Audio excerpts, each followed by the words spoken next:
RCF.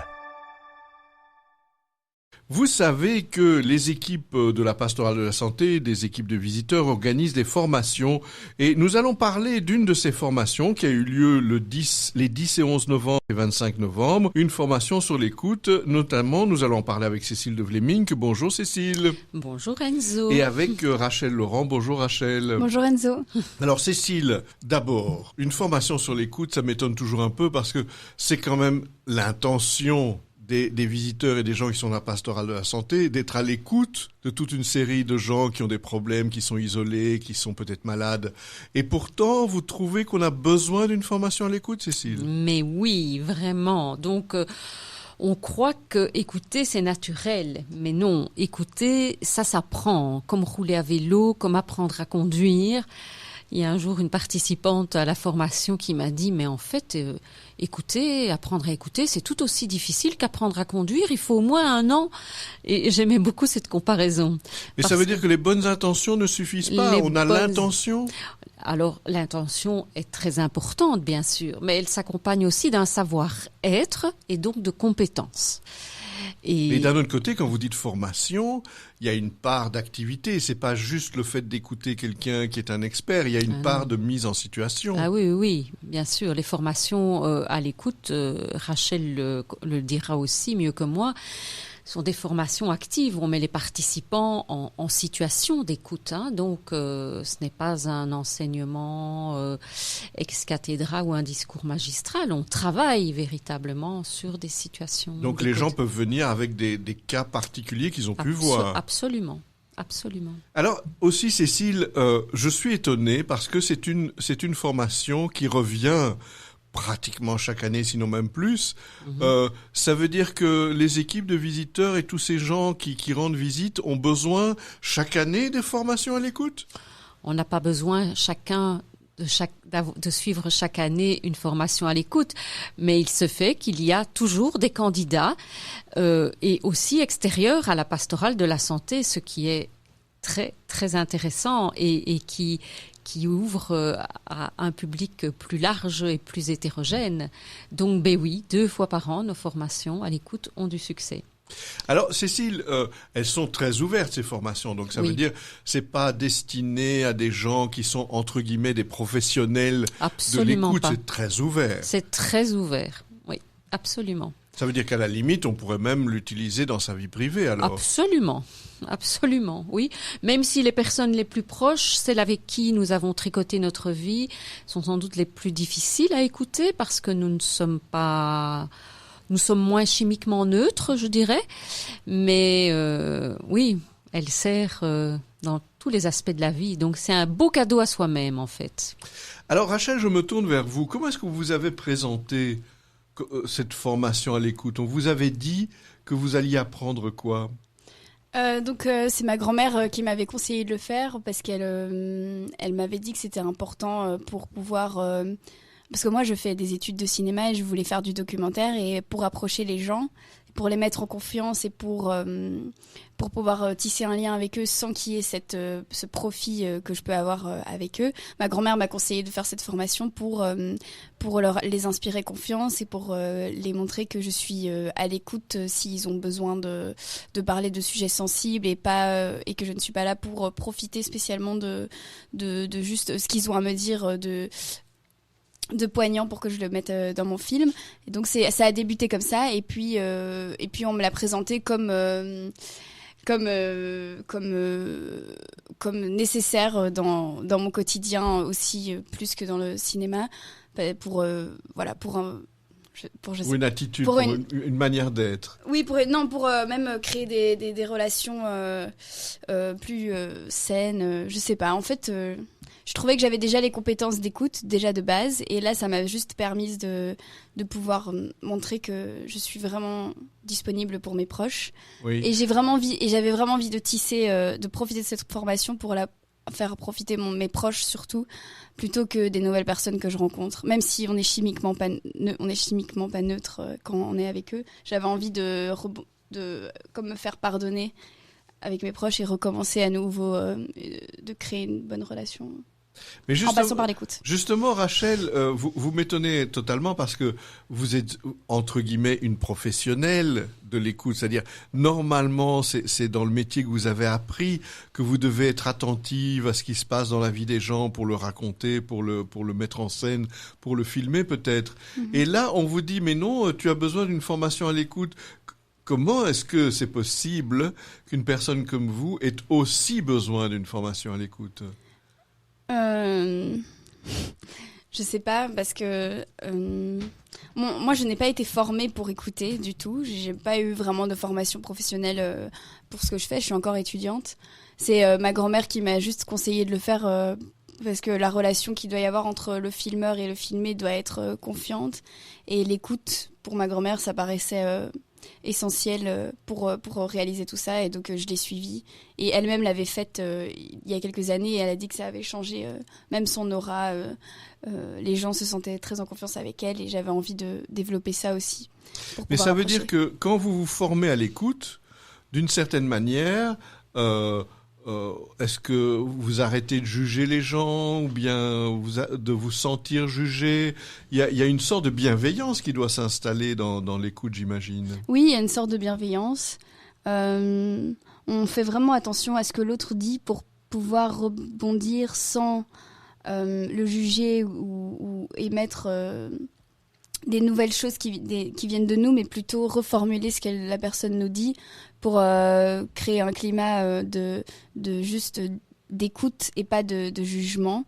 Et la personne qui parle a besoin de trouver des solutions par elle-même. Alors la bienveillance se crée naturellement quand c'est à la personne qui parle qu'elle doit penser et répondre à ce qu'elle... Oh, bref, oui. Je m'exprime mal. Mais non, il n'y a pas de mal. Mais Rachel, d'un autre côté, ça veut pas dire que vous êtes d'accord avec tout. Écouter, ça veut pas dire que vous donnez raison à l'autre personne sur tout. Comment est-ce que vous voyez la différence ? Comment est-ce que vous le diriez, cette différence entre écouter et approuver ? Mais il n'y a pas une question d'approuver, la personne se confie à moi parce qu'elle a juste besoin de parler d'un problème, et moi je suis là comme une écoute, comme une oreille. Enfin, je suis là comme une oreille, et la personne n'a pas besoin qu'on dise « Ah, c'est trop bien ce que tu fais ». Justement, elle a besoin d'aucun jugement, que ce soit positif ou négatif. Je pense qu'elle a juste besoin de pouvoir se lâcher et exprimer ce dont elle a envie de parler. Et moi, je sers juste de rebondissement et de tremplin à pousser sa réflexion à son problème. Alors, Rachel, justement, bien écouter, ça veut dire mettre la personne à l'aise. Alors, quelle est la possibilité de dire vraiment ce qu'elle porte dans son cœur ? Comment est-ce qu'on pourrait faire, ou bien comment est-ce que vous avez vu que les gens faisaient pour que les personnes soient libérées dans leurs paroles ? Mais il y a beaucoup de langage non verbal. Quand on est face à quelqu'un, c'est important Enfin, on a vu que c'était très important de pas interrompre ou surgir, etc., mais plutôt être très attentif avec les yeux. Et il y a quelqu'un qui avait dit, parce qu'on avait fait des exercices, et l'homme avait dit il s'appelle Daniel, je sais pas s'il écoutera, avait dit que je l'avais écouté avec mes yeux, mais que je l'avais vu avec mes oreilles. Et c'était vraiment juste prêter toute son attention visuelle et physique à la personne, et juste rester face à elle, la regarder, lui sourire, et vraiment essayer d'être complice physiquement avec elle, le toucher si possible aussi pour consoler. Mais la personne est à l'aise quand elle se sent dans un espace silencieux, je crois, j'ai l'impression, et je l'ai vu. Mais d'un autre côté, on écoute avec ce qu'on est. Je veux dire, chacun a son âge, chacun a son expérience, sa formation, peut-être son histoire. Dans cette formation-là, vous pouviez tous apprendre à écouter, quel que soit votre passé, votre expérience, votre aptitude ? Oui, exactement, parce qu'en fait, je pense que ce que la personne a besoin quand elle se confie, c'est de l'authenticité de la part de celle qui écoute. Et si la personne d'une différente culture a des façons de s'exprimer, mais on voit que c'est propre à elle et tout, mais il y a une acceptation, parce que c'est l'authenticité de la personne qui a face à nous, et il y a déjà un chouette lien qui se crée. Et oui, je pense que ça vient de là, et que tout le monde peut se confier intergénérationnellement, se faire écouter interculturellement, intergénérationnellement. Donc vous n'êtes pas allé à cette formation pour être entre guillemets cadré, pour je dirais devenir une écoutante. Enfin, je veux dire, c'était pas une formation pour faire de vous un modèle, pourrait-on dire, non, ou un certain cadre. Peut-être un peu. Moi, j'aime bien un peu me baser sur un cadre pour après que ça devienne naturel, comme si je l'avais étudié par cœur et qu'après ça soit enfoui en moi. Mais j'avais surtout envie de développer ce que j'avais déjà et de pouvoir rencontrer des nouvelles personnes aussi. C'est très enrichissant et pouvoir j'ai oublié ce que je voulais dire. Oui, mais ça n'a aucune voilà, pour importance. développer ce que j'avais déjà envie de faire. Et voilà, je pense qu'en tout cas, c'est primordial dans des relations humaines, pouvoir s'écouter les uns les autres. Mais justement, c'est ma dernière question à Rachel. Vous sentez que ça vous a fait du bien. Les gens que vous avez rencontrés après, les gens de votre famille, les gens de votre école, les gens de votre cercle, peut-être même privé, de votre couple, ils ont senti la différence ? Je sais pas s'ils ont senti la différence, ils me l'ont pas dit, mais c'est vrai que des fois je posais des questions que j'avais apprises du style et qu'est-ce que toi tu ressens, qu'est-ce que tu envisagerais de faire et là il y en a un ou deux qui rigolent parce qu'ils se disent c'est parce que t'as fait la formation à l'écoute. Non, en fait c'était vraiment venu naturellement. Et j'étais contente, c'est devenu, oui, c'est quand même devenu naturel. Et j'étais contente, oui, j'ai pu l'apprendre par cœur dans mon cœur, donc c'est devenu naturel. Et puis, ils ont pas dit ça t'a fait du bien ou quelque chose du genre. Ils ont pas remarqué une sacrée différence, genre avant je les écoutais pas et maintenant je les écoute, mais plutôt des façons de rebondir différentes qu'on m'a fait remarquer. Et maintenant, quand je suis face à une situation où je dois écouter, j'essaie quand même de faire attention, même si, enfin, la plupart, 90% c'est naturel, mais par moments, j'essaie vraiment de faire attention ça me fait du bien, en fait, de faire attention à ce que la personne me dit. Ça me permet comme si je la redécouvrais aussi, pas qu'en surface, mais essayer de comprendre vraiment au fond qu'est-ce qu'elle pense, plutôt que me concentrer juste sur ce qu'elle dit, mais plutôt ce qu'il y a dans son cœur et tout. Et ça me fait du bien de tisser ça comme relation avec mes proches, parce que je recrée une nouvelle relation avec eux. Moi, je sens la différence, mais eux, voilà, un ou deux peut-être. Il faudra du temps peut-être. Oui, à mon avis, du temps. Je suis contente d'avoir fait ça en tout cas. Cécile, je me retourne à nouveau vers vous pour savoir quand a lieu la prochaine, parce que vous aviez l'air de dire que vous aviez d'autres formations à l'écoute qui sont prévues. Qu'est-ce qui est prévu prochainement ? Donc, la deuxième session de formation à l'écoute est prévue à partir du mois de février, vendredi et samedi 16 et 17 février, et vendredi et samedi 15 et 16 mars. Alors, comme d'habitude, Cécile, j'imagine que c'est mieux de vous prévenir, enfin pour des raisons d'organisation. C'est indispensable parce que comme nous travaillons essentiellement avec des méthodes actives, le groupe est limité à 14 personnes.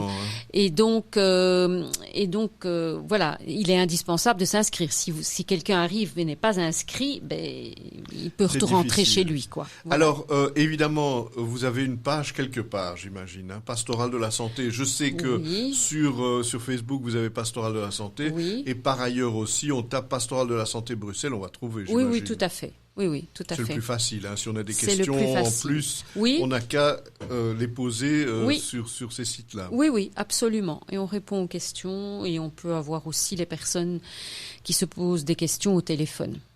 Alors, je remercie Cécile de Vleming et Rachel Laurent d'être venues nous présenter justement cette formation qui avait eu lieu en novembre, qui aura lieu encore en février et en mars. Merci à toutes les deux. À bientôt. Merci Enzo. À bientôt.